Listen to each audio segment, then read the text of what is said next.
juntos, adorarmos a Deus da beleza e da boa santidade. Quero fazer e externar os meus tributos de agradecimento a Deus e ao querido presbítero Victor, satisfação, pelo convite que nos foi dispensado.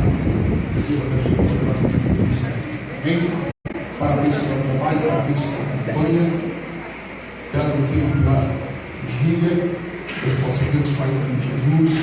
Estou grato a Deus por ver alguns amigos aqui nesta vigília também adorando a Deus. João Fábio, obrigado pelo Evangelho, esteve ali, ministrando. Deus abençoe, satisfação do veio da nobre. Deus abençoe. Enfim, tem alguns amigos aí, Deus possa abençoar. Está comigo, me acompanhando, o presbítero Marlon, obreiro ali da igreja que pastoreamos, companheiro do ministério já de longas datas. Está com a sua esposa, Olivia, já está ali, amém? Também estou com a minha esposa, minha Estela está comigo onde eu vou. Deus abençoe a esposa, poderosamente guerreira, companheira também nesta milícia. Amados, se você tem Bíblia, abra comigo por gentileza o Evangelho segundo escreveu o Dr. Lucas, enquanto você acha o texto bíblico. Lucas capítulo 24, verso de número 49. Eu já quero de antemão pedir perdão aos irmãos. Já falei com o presbítero Victor anteriormente. Provavelmente eu teria que me retirar antes do término da vigília, não saber do horário que vai terminar, Eu vou fazer o possível para estar aqui ouvindo a mensagem do pastor Andrés. Fazer o possível para lhe alimentar. Amém? Porque eu creio que melhor vinho é servido no final da festa. Amém? Deus abençoe. Amém? Louvado seja Deus. Lucas 24, 4, 9. Enquanto você acha o texto bíblico, eu estava sentado aqui e vendo o mover de Deus aqui nesta noite. Eu glorifico a Deus. Eu enalteço o nome do eterno Deus pelo porte em que esta vigília foi direcionada por Deus. Nós encontramos algumas vigílias hoje em dia que o foco não é o que estamos presenciando aqui. Desde o começo dessa vigília, eu tenho visto Deus trazer uma palavra de despertamento para os que estão presentes aqui. Uma palavra de exortação no sentido de edificar e chamar a atenção de um povo para a realidade que estamos vivendo na atualidade. Deus abençoe poderosamente a todos os que estão na organização desta vigília, que Deus possa abençoar os irmãos. E é porque eu tenho certeza que aqui tem uma geração em que vai fazer a diferença antes do soar da última trombeta. Ainda que alguns críticos, alguns céticos não creem nisso, eu tenho plena convicção, sem sombra de dúvidas. E eu sentado aqui vendo o decorrer dessa vigília, eu recordei um testemunho que eu sempre gosto de citar, e se alguém aqui já ouviu, permita-me ser repetitivo. Reverendo Bernard Johnson, certa feita, foi convidado para ministrar em uma universidade. Quem me ouve, diga amém. Amém. Quem me ouve, diga amém. Amém. Reverendo Bernard Johnson foi convidado para ministrar em uma universidade. O diretor daquele núcleo de ensino deu a ele 30 minutos para a exposição do sermão. Quantos minutos? 30. Após os 30 minutos de preleção, seria cedida a oportunidade para os formandos, para os alunos, caso houvesse alguma pergunta a ser feita ao reverendo Bernard Johnson. O reverendo Bernard Johnson pregou a palavra com propriedade, com unção, com graça. E quando acabou o tempo dado a ele para a ministração da palavra, ele devolveu a palavra, o microfone ao diretor daquela universidade. E o mesmo, olhando para aquele ginásio onde estavam os alunos reunidos, ele perguntou se porventura dentre eles haveria alguém que tivesse alguma pergunta a fazer ao reverendo Bernard Johnson. Uns olhavam para os outros e diziam: eu não me atrevo. O homem pregou com tanta unção, ousadia e autoridade que não há pergunta alguma a ser feita. Outros cutucavam com o cotovelo e diziam: e aí? Vai. E eles não têm pergunta alguma a ser feita. Mas o inimigo é astuto, e ele sempre tenta envergonhar e desvirtuar a obra de Deus. Aí de repente lá atrás, no último banco daquela quadra, daquele ginásio, se levanta um jovem que estava cursando o 4º ano de medicina. E quando ele se levanta, ele pega a palavra. E quando ele pega a palavra, ele olha para o reverendo Bernard Johnson e diz: reverendo Bernard Johnson, o senhor pregou neste dia, na sua pregação, se enfatizou dizendo que o seu Jesus é rico, que o seu Jesus é dono do ouro e é dono da prata. Porém, eu te provo que o seu Jesus era pobre. O senhor, como pastor e conhecedor da cultura judaica, sabe que os judeus ricos daquela época, eles tinham o costume de comprar sua sepultura para que quando morresse fosse sepultado nela. O seu Jesus era tão pobre, mas tão pobre, era tão pobre, mas tão pobre, que nem isso ele teve condições de fazer. Tanto que quando ele morreu, ele teve que ser sepultado em uma sepultura emprestada de um homem rico chamado José de Arimateia. Reverendo Bernard Johnson ficou encurralado, mas o Espírito de Deus, que não abandona o teu servo, estava com ele. E fez ele se recordar do texto que está em Jeremias 33:3, que diz: clama a mim, responder-te-ei e anunciar-te-ei coisas grandes, firmes, ocultas, que você ainda não imagina. E naquele momento o reverendo Bernard Johnson levou o pensamento ao céu. O céu alcançou a glória do eterno Deus. E o eterno lá em cima descortinou o véu das revelações e deu uma resposta revelada, ungido aqui na terra. E crente pentecostal contar a direção de Deus na frente, irmão. Reverendo Bernard Johnson, quando ele recebe a revelação, ele olha para aquele jovem e diz assim: meu filho, me dá a palavra. Ele pede a palavra novamente. Quando ele pega o microfone, ele olha para aquele jovem e diz assim: você acha que porventura o meu Jesus é algum bobo? Você acha que porventura o meu Jesus ele é algum tolo? Você acha que o meu Cristo, que o meu Redentor, que o meu Salvador, que o meu Rei, ele é algum bobo? Você acha que o meu Senhor iria comprar uma sepultura para passar um finalzinho de semana, sabendo que ao terceiro dia ele iria ressuscitar?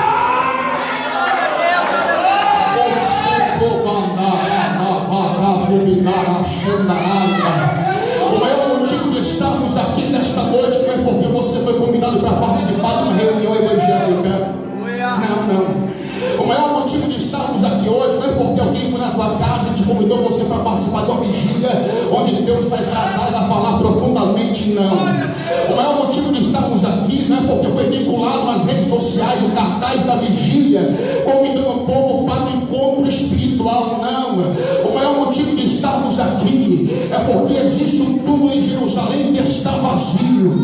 O maior motivo de estarmos aqui nesta noite é que se você for no túmulo de Allan Kardec, conhecido rival da França, você vai encontrar lá em Londres uma lápide escrita: que jaz os restos mortais de Allan Kardec. Se você for lá em Rajasthan, na Índia, você vai entrar dentro de um palacete e vai encontrar uma mesa ornamentada com uma caixinha de ouro. E se você perguntar o que tem aí dentro, eles vão dizer: tem um dente de Pendimuna, o Siddhartha Gautama. Por que somente um dente?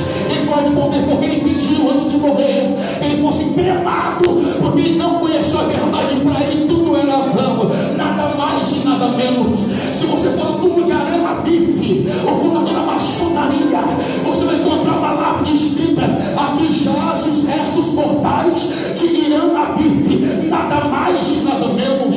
Se você for no túmulo de Charles Russell, o fundador das Testemunhas de Jeová, você vai encontrar também a mesma lápide escrita: aqui jaz os restos mortais de Charles Russell, nada mais e nada menos. Se você for no túmulo de Joseph Smith Jr., o fundador do mormonismo, você também vai encontrar uma lápide escrita: aqui jaz os restos mortais de Joseph Smith Jr., mas eu pego todos eles. Se nós fôssemos lá em Jerusalém fazer uma visitinha, chegaríamos diante do túmulo, escavado dentro de uma rocha, e logo na porta de entrada tem uma tábua de madeira com algumas letras gravadas.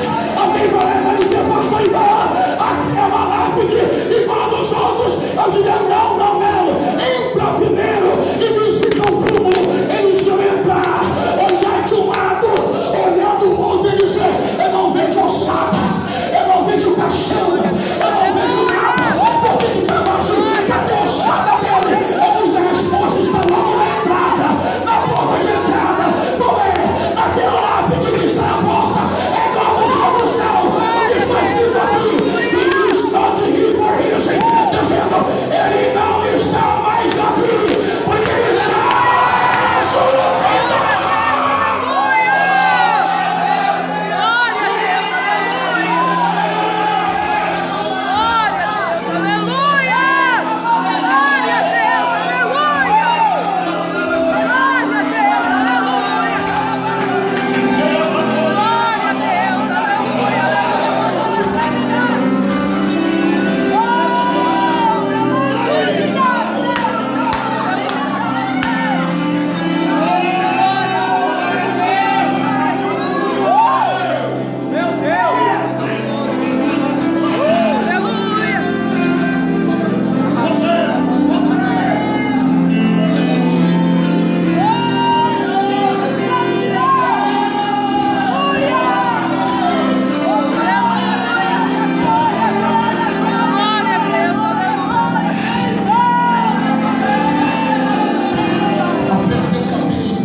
Deus fale conosco uma vez mais, ó eterno Deus.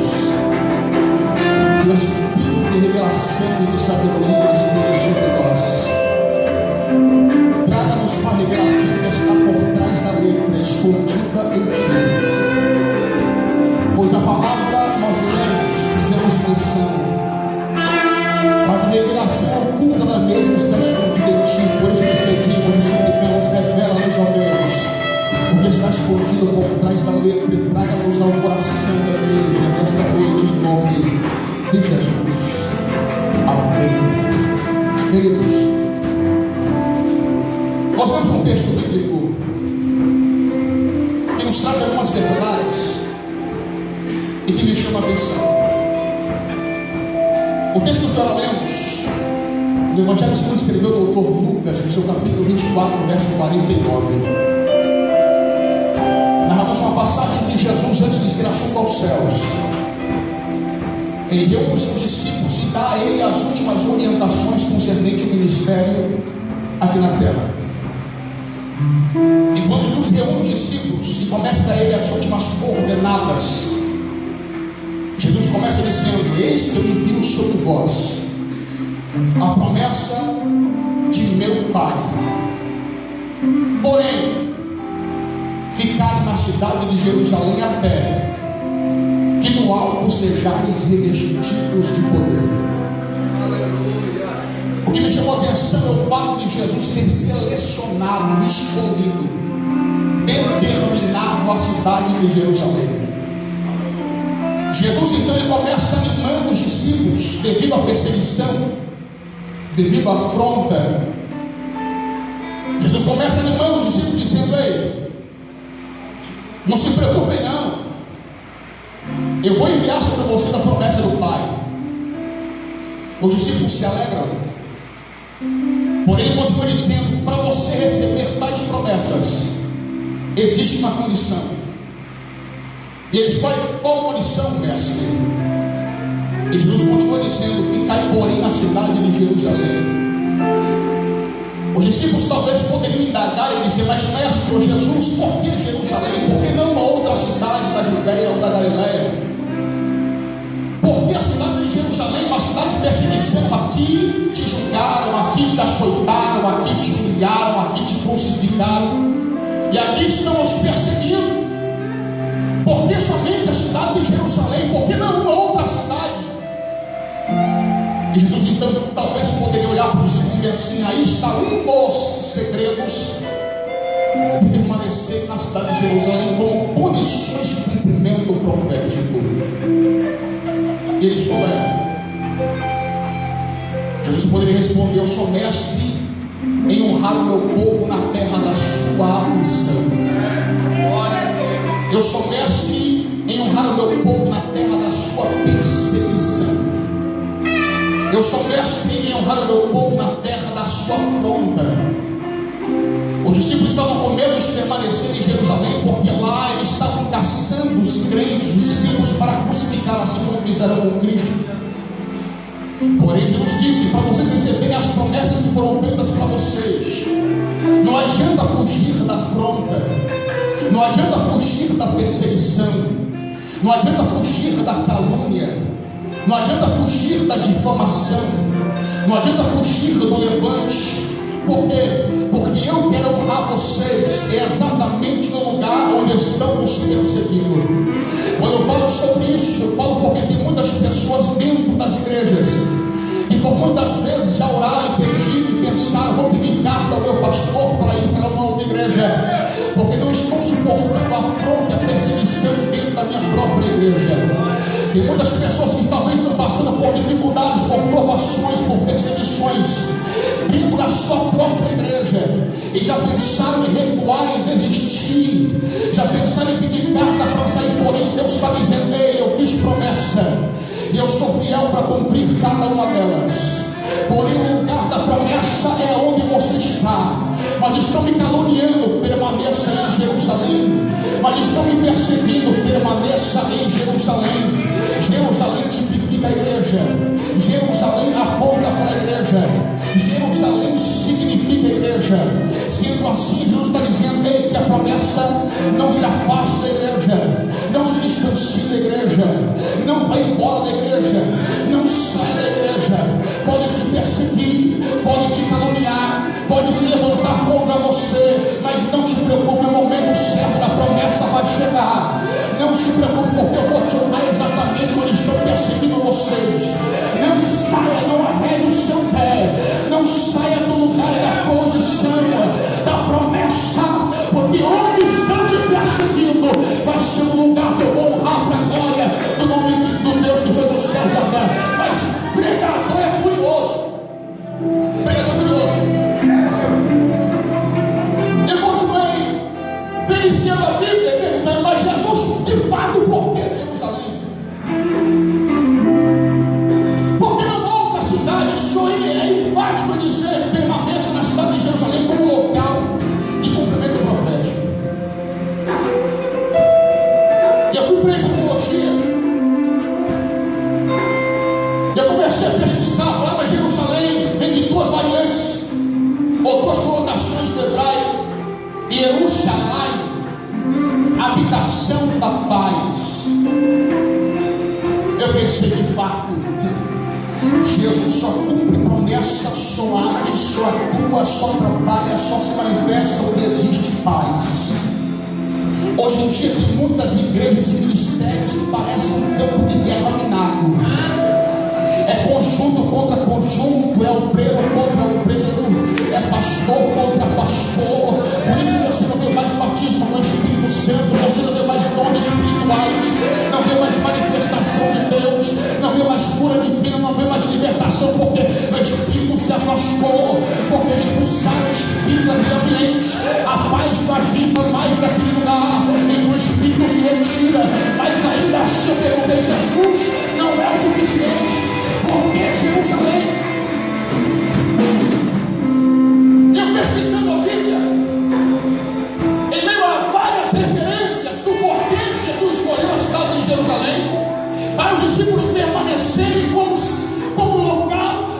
cumprimento profético. E eu pesquisando, eu descobri uma coisa interessante. Alguns geólogos pesquisando o globo terrestre, procurando o eixo central. Escute bem. Alguns geólogos estudando o globo terrestre, procurando o centro da Terra. Eles descobriram que no centro da Terra, no centro do globo terrestre, está situada a cidade de Jerusalém.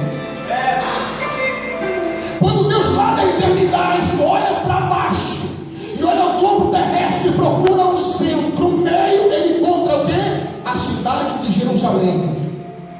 A cidade de Jerusalém está situada no centro do globo terrestre. A cidade de Jerusalém está situada no centro do globo da terra. Quando eu descobri isso, eu dei glória a Deus. Eu falei, agora eu entendi o segredo, Jesus. Quando Jesus reúne os discípulos e diz para eles: pensei, eis que sobre vós me enviou a promessa do meu Pai. Ficai, porém, na cidade de Jerusalém. Não saia da cidade de Jerusalém. Aleluia. Não se distancie da cidade de Jerusalém. Não fuja da cidade de Jerusalém, até que do alto sejais revestidos de poder. Eu descobri que Jesus estava dizendo para os discípulos da seguinte forma: ei, eis que envio sobre vós a promessa de meu Pai. Ficai, porém, no centro. Não saia do centro. Não se afaste do centro. Não se distancie do meio. Por quê? Porque o único lugar de cumprimento profético é você estando no meio, estando no centro, no querer e na vontade de Deus. E quando eu descobri que Jesus falou para os discípulos dizendo: eis que eu vou enviar a promessa, mas a condição do cumprimento profético é permanecer no meio. Não pode sair do meio, não pode se distanciar do meio, tem que estar no meio. Eu ainda continuei pesquisando, eu descobri o porquê que Jesus mandou os discípulos ficarem no meio. Eu descobri, sabe o quê? Que Jesus, ele só opera no meio. Jesus só se manifesta no meio. Jesus só age no meio. Jesus só cura, só liberta no meio. Eu te provo na Bíblia. A Bíblia diz que certa feita Jesus estava dentro de uma casa. A multidão era tão grande que não tinha espaço para entrar pela porta e nem mesmo pela janela. Vem 4 homens trazendo um paralítico. Quando chega na frente da casa, que olha, a casa estava cercada, uma grande multidão. Um olha para o outro e diz: rapaz, não tem passagem, não dá para entrar, a porta está ladrada de gente, tem muita gente, olha a janela, não tem nem como ver o que está acontecendo lá dentro. Aí um dos 4 deu uma ideia e disse assim: já sei, o quê?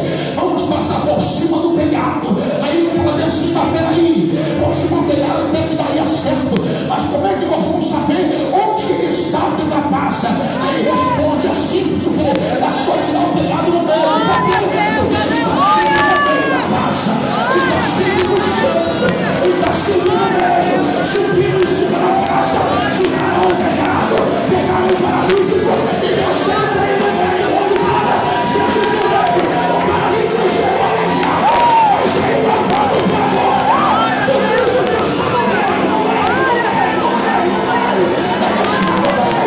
olha aqui para mim, olha aqui para mim, olha aqui para mim, a Bíblia nos prova isso. Certa vida Jesus saiu de Jericó e uma grande multidão, sempre grande multidão. Jesus saiu de Jericó, de repente na beira do caminho, aonde?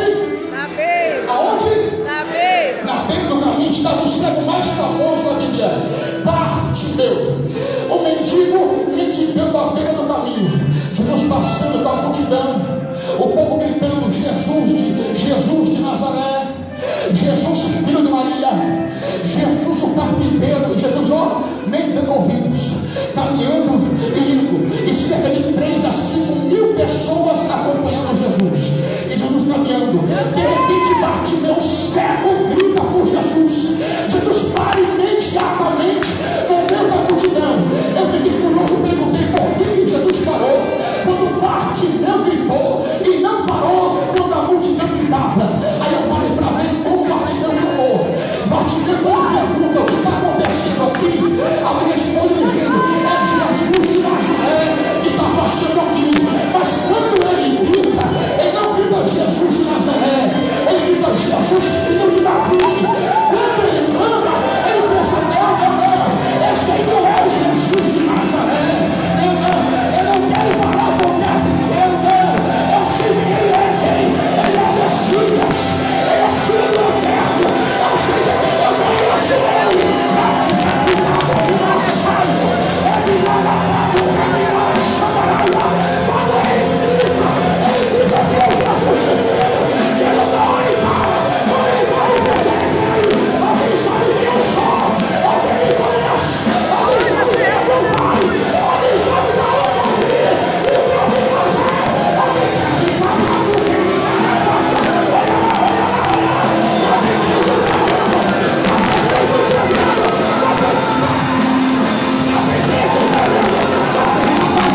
Escute bem.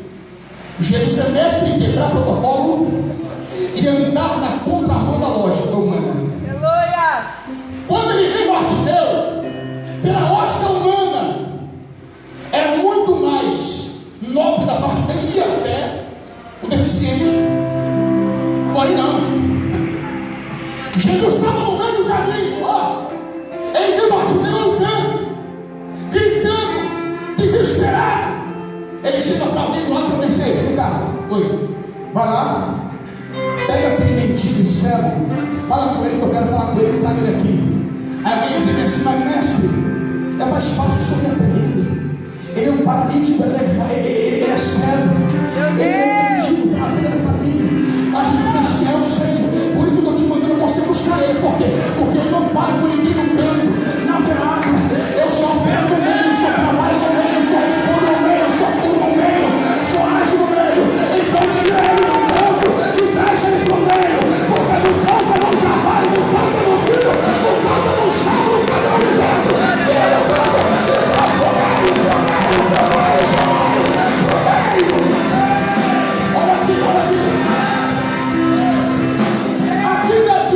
A Bíblia diz que Jesus é Jesus de meio. E a Bíblia prova.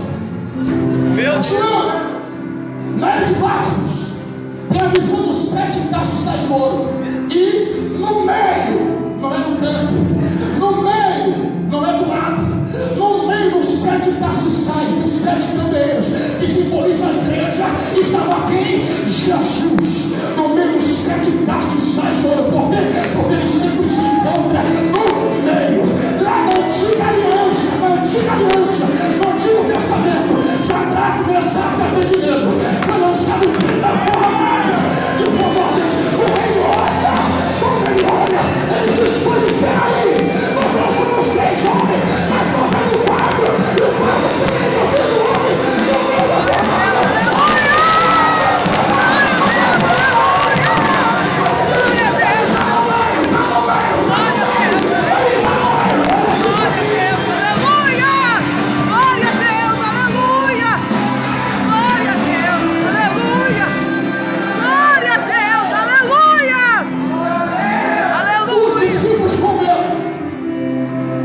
Jesus morreu e foi crucificado.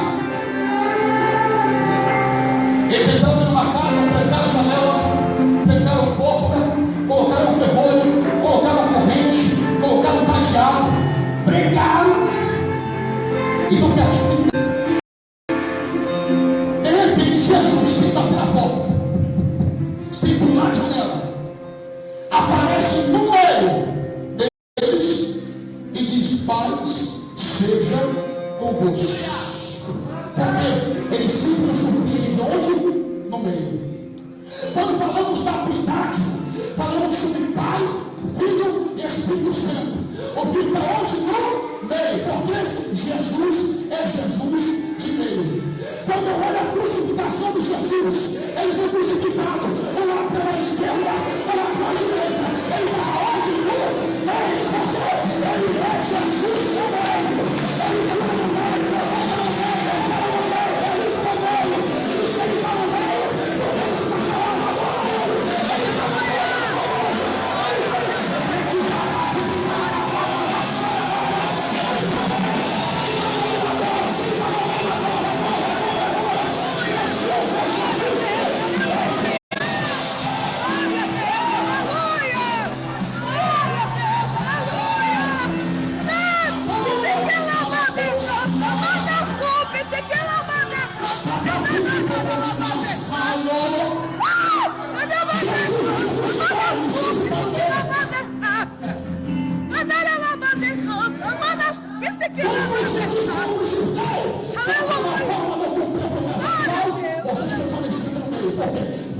Glória a Deus, aleluia, aleluia. Glória a Deus, aleluia. Esses 2 tipos de crentes na igreja. Aleluia. Agora você segura. Aleluia. Existe os crentes de meio e existe os crentes de canto. Quando eu falo canto, eu falo no sentido geográfico da igreja. Eu falo não espiritual. Jesus, ele só atua no meio. Quando eu paro para observar dois tipos de crentes na igreja. Os crentes de canto são aqueles crentes que o presbítero Victor começou a elaborar a vigília. Quem pode ajudar a vigília aqui no dia 6? Os crentes de canto. Nunca está à disposição para fazer nada. Mas no dia da vigília, vou estar presente para ver o que vai dar. É verdade. Os crentes de canto são os crentes que só vêm para observar. Quero ver se a vigília vai ser boa. Quero ver quem vai estar cantando. Quero ver quem vai estar pregando. Quero ver se a vigília vai bombar, vai ter tudo, né? Como dizem no linguajar de alguns. Os crentes de canto são aqueles crentes que só vêm como espectador, não vêm como adorador.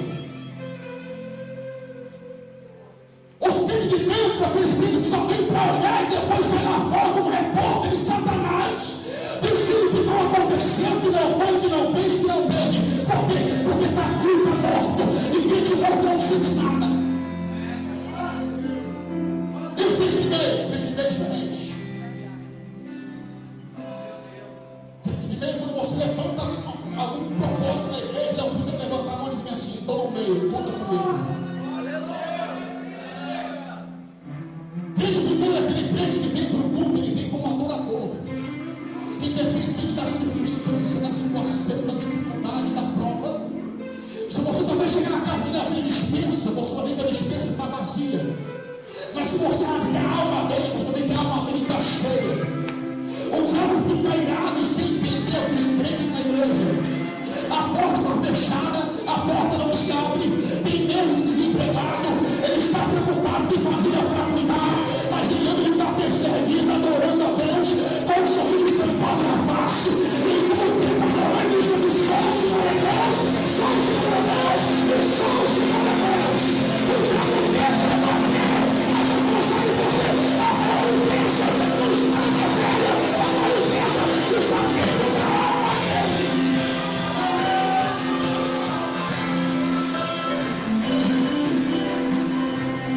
Foi falado aqui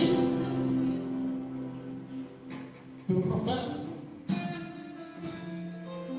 A nossa geração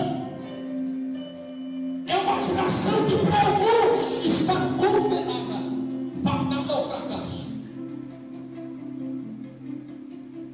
A nossa geração é uma geração que no linguajar, na fala, na boca de muitos, acabou.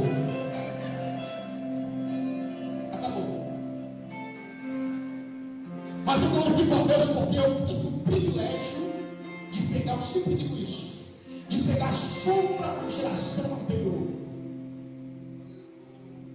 E sabe qual era a preocupação da geração anterior? Era isso aqui. Vigília, oração, monte, consagração.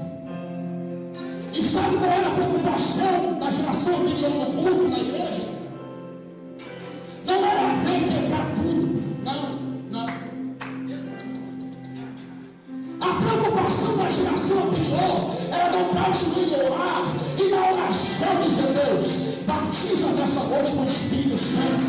Jesus, desligou dons espirituais aqui nesta madrugada. Jesus, cura a enfermidade, opera milagres, Jesus, aqui nesta madrugada. E a geração atual nem ora, ela já chega sentando. A geração atual nem se depende daquilo do Espírito Santo. A geração atual não quer mais ter milagre. A geração atual quer impressionar. A geração atual quer amor, ela quer mídia, ela quer cartaz. A geração atual quer transformar, ela quer aparecer. Mas não a geração atual é mais Jesus Cristo.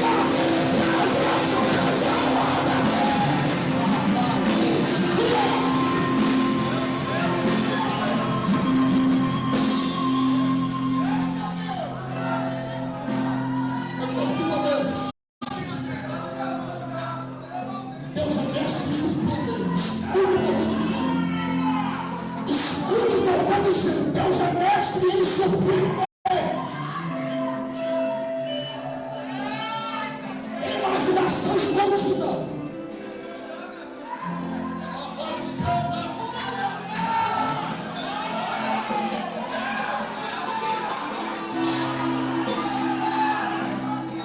Existe imaginação escondida, escondida onde? Esconderijo do Altíssimo. Imaginação que está escondida. Aí Deus diz: 7 mil que não se corromperam. Aí Deus diz: 7 mil que não se venderam, não se trocaram. E vai chegar o momento de aparecer. Está escondida, está preservada, está sendo cuidada. Esconderijo do Altíssimo. Mas foi o sinal do momento de Deus mostrar, de Deus revelar, de Deus levantar, de Deus sobrar. Glória a Deus, aleluia!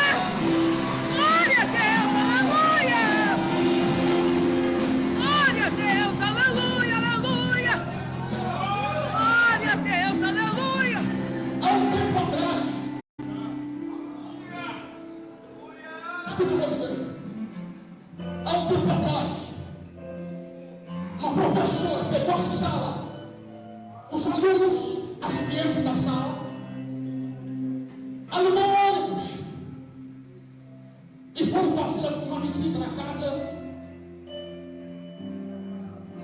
de um homem que influenciou gerações, John Wesley.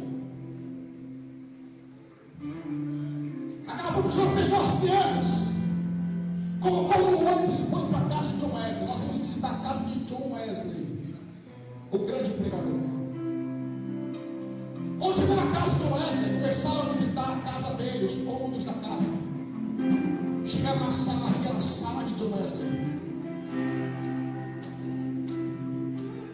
Chegaram a cozinha, aqui é a cozinha de John Wesley. Aqui é a área de John Wesley. Quando chegou no quarto, aqui é o quarto de John Wesley. E uma coisa no quarto chamou a atenção. Não era a mobília, era o assoalho. Tinha 2 buracos, 2 manchas no assoalho. As marcas do joelho de John Wesley no chão. Pelo tempo que ele passava olhando, marcou o assoalho. Afundou o assoalho de madeira, tinha marca do joelho dele. Naquele assoalho, e chamou a atenção. Eles continuaram a visitar a casa. Depois que fizeram a visita na casa, eles foram embora. Quando chegou dentro do ônibus, ela foi voltar as crianças. Voltou as crianças e voltava uma. Aí disse: motorista, peraí, está faltando um menino. Está faltando uma criança. Está onde? Vamos procurar. Desceram do ônibus e foram procurar as crianças, a criança. Chegaram na sala da casa de Wesley, não estava. Foram na cozinha, não estava. Foram na área, não estava. Quando chegou perto do quarto, ela ouviu uma voz de uma criança orando. Ela se aproximou bem devagar. E quando ela olhou dentro do quarto, aquele menino estava com os joelhos, exatamente onde estava os joelhos de Wesley. A marca emocionada. E aquela criança orava dizendo: Deus, usa-me como os teus são de Wesley. Deus, faça na minha vida assim como já fez na vida de Wesley. Deus, faça-me influenciar as gerações assim como o Senhor de Wesley.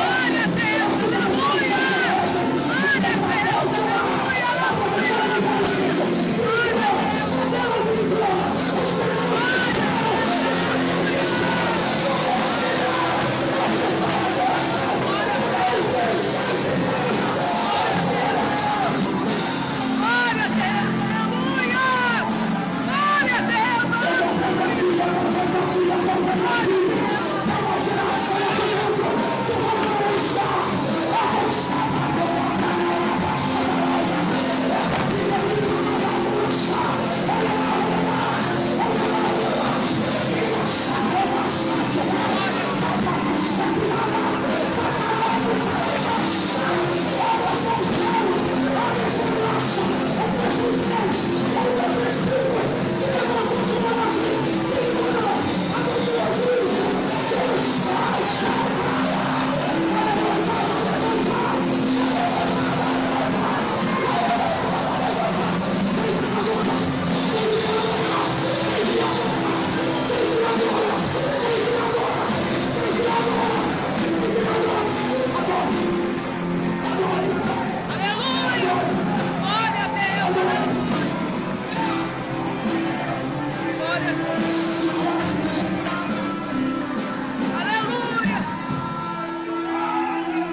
Jesus está chamando o crente primeiro aqui nesta noite. Estou pregando debaixo de revelação. Talvez até esta madrugada você veio, você tenha andado pelas beiradas. Deus te conhece. Talvez você veio nesta madrugada, nessa vigília, e de um tempo para cá você não tem estado no centro. Tem murmurado, tem dito: Deus, eu já estou aqui muitos anos na igreja, até hoje o Senhor não cumpriu a promessa na minha vida. A igreja que eu tinha um mês de crente, Deus sapecou no fogo, batizou com o Espírito Santo, já está entregando profecia. Aí os sonhos já são velhos de casa, olha e diz: é meninice, é carne. Eu já tenho 5 anos, 10 anos de crente, eu não fui usado assim. Ele chegou semana passada e já está desse jeito. É meninice, meninice nada. É porque ele já entrou no centro, já veio para o meio. Então talvez você entrou aqui nessa madrugada e talvez de um tempo para cá perdeu a sensibilidade espiritual, saiu do centro da vontade de Deus, saiu do centro do querer de Deus, saiu do centro da promessa de Deus. E Deus te conhece. Ela vai estar